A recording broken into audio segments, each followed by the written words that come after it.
Yahya Sinwar, Hamas's leader and the mastermind of the October 7th attack, was killed in the Gaza Strip on October 16th. Who will be Sinwar's successor? What does this mean for the Hamas movement? I'm Alon Burstein. Let's dive in. Before elaborating on the new leadership structure of Hamas, I'm going to say a few words about the way the movement has structured its leadership over the years. As a result of different historical processes, as well as Israeli assassinations that have occurred throughout the Israeli-Palestinian conflict, Hamas has over the years divided its leadership into 4 different arenas. Every 4 years there are elections within these different arenas, and both a council and a general Hamas leader is elected to represent Hamas within each one of these different spheres. The different spheres are the Gaza Strip. There is a leader of Hamas in the Gaza Strip and a council within the Gaza Strip. There is also a similar structure in the West Bank, Israeli prisons, and a leader of Hamas and a council for Hamas representing Palestinians in exile. This is the process through which Yahya Sinwar was elected to be Hamas's leader within the Gaza Strip in 2017. The participants who take part within the elections that occur within every 4 years are members of Hamas in the different stratas of the organization. However, the actual process of elections has been kept very secret over the years.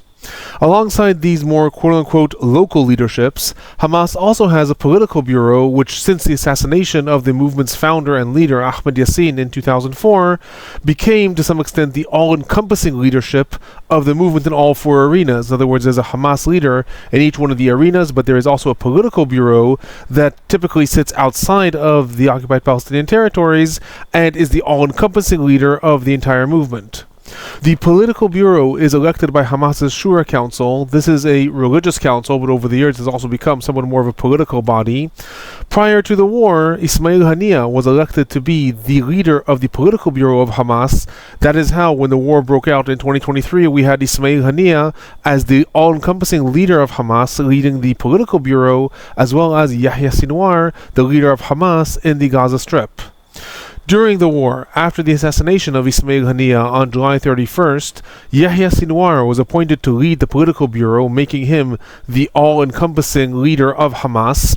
However, according to reports, after the assassination of Hezbollah's leader, Hassan Nasrallah, on September 27th, Yahya Sinwar himself began to make preparations for his possible death. After Israel showed that it was going to carry out such assassinations, Sinwar started preparing for his own death and to leave instructions for what should happen in that eventuality. Wall Street Journal reported that in planning for this scenario, Sinwar left instructions for the possible future leadership.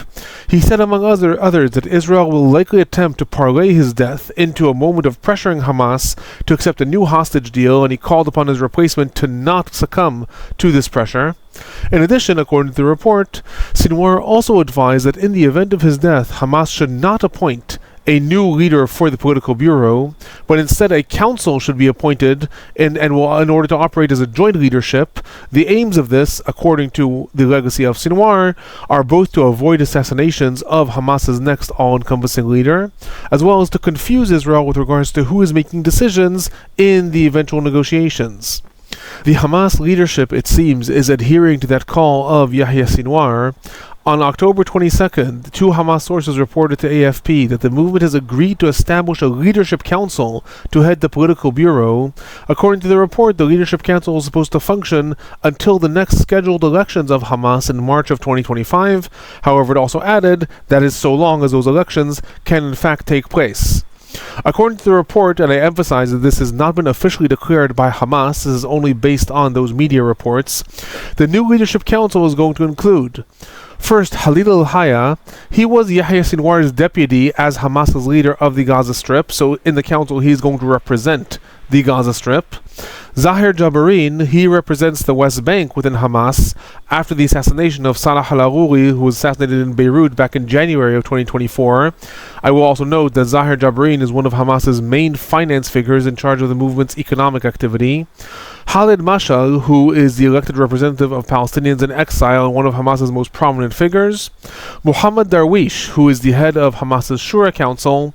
And in addition to that, there is a 5th member of the upcoming leadership who is currently remaining anonymous. Now, a few things can be said about this new forming council.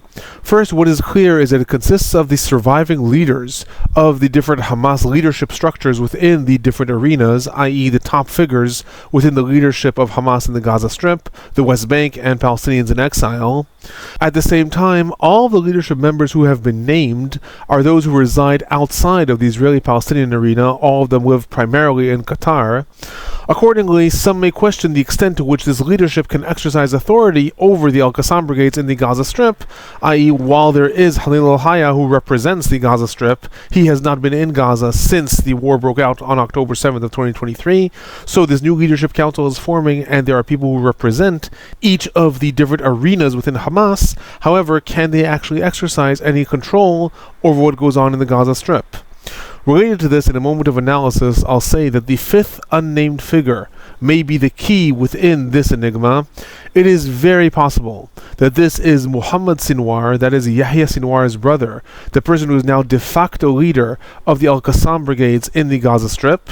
He became very prominent within the Gaza Strip during the war and after the assassinations of Muhammad Def and Marwan Issa, as well as the death of Yahya Sinwar. He's the most top-ranking figure of Hamas within the Gaza Strip. It is very possible that he is currently remaining unnamed within the council because there are fears for his security within the Gaza Strip that may be assassinated by Israel. Again, that is speculation on my part. All we know is that there is a fifth member who is unnamed. However, if this council does plan on exercising any governing power over the Al-Qassam brigades in the Gaza Strip, it is very likely that that fifth figure is someone within the Gaza Strip and the Al-Qassam brigades themselves. That is my brief highlight on Hamas's new leadership after the death of Yahya Sinwar that occurred on October 16th. If you find these reports informative, please do remember to hit that like button, subscribe, turn on notifications if you want to know when these reports come out. Send these on to anyone who you think might be interested in the war. If you have any questions or comments, feel free to leave them in the comment section below. I'm Alon Burstein. I'm a visiting assistant professor and an Israel Institute fellow in the Department of Political Science at Tufts University. Thanks for watching.